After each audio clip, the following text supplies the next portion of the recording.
Hello friends, welcome to Vicky's Kitchen.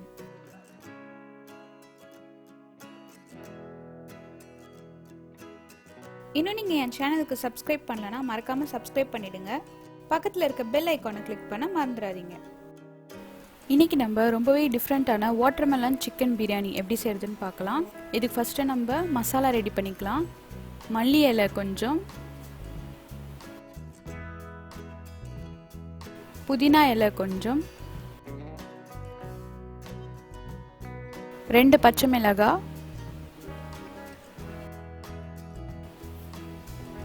3 பல்லு பூண்டு, 1 துண்டு இஞ்சி, பட்டை கொஞ்சம், 2 லவங்கம்,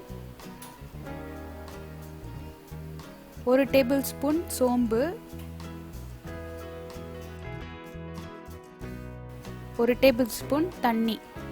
இதை நல்லா அரைச்சு எடுத்துக்கோங்க.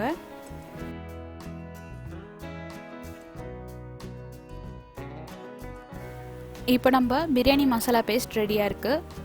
அடுத்து பிரியாணி செய்ய ஸ்டார்ட் பண்ணிடலாம். ஒரு கடாயில் 2 டேபிள் ஸ்பூன் அளவுக்கு நெய் விட்டுக்கிறேன்.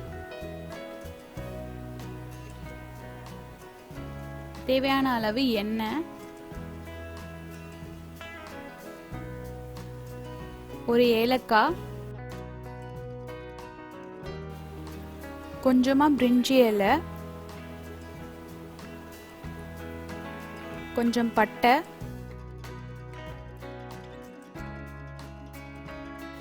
லவங்கம் 3, மெலிசா நறுக்கின வெங்காயம் 1. இதை நல்லா வதக்கிக்கோங்க. தேவையான அளவு உப்பு சேர்த்துக்கிட்டு இது நல்லா பொன்னிறம் ஆகிற வரைக்கும் வதக்கிக்கோங்க.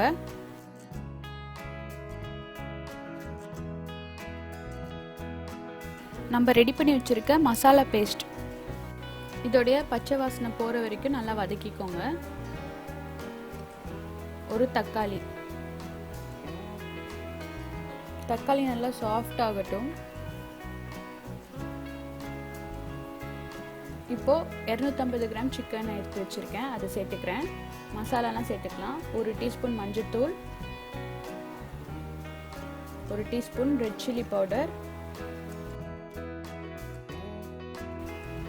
2 டேபிள் ஸ்பூன் மிளகாய் தூள், 2 table spoon biryani masala powder. இதெல்லாம் சேர்த்து நல்லா மிக்ஸ் பண்ணி விட்டுக்கோங்க. இது ஒரு 5 நிமிஷம் போல நல்லா வேகட்டும். 1/4 கப்புக்கு வாட்டர்மெலன் ஜூஸ் சேர்த்துக்கலாம். இப்போ இதை நல்லா மிக்ஸ் பண்ணி விட்டுக்கோங்க. இது ஒரு 7 நிமிஷம் போல வேகட்டும். இப்போ நான் 1 கப் பாஸ்மதி ரைஸை 20 நிமிஷம் ஊற வச்சு வச்சிருக்கேன், அதை சேர்த்துக்கிறேன். அரிசி உடையாம கலந்து விட்டுக்கோங்க.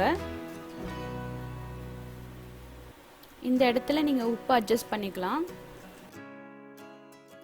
மூடி வச்சிருங்க. 30 நிமிஷம் போல நல்லா வேகட்டும்.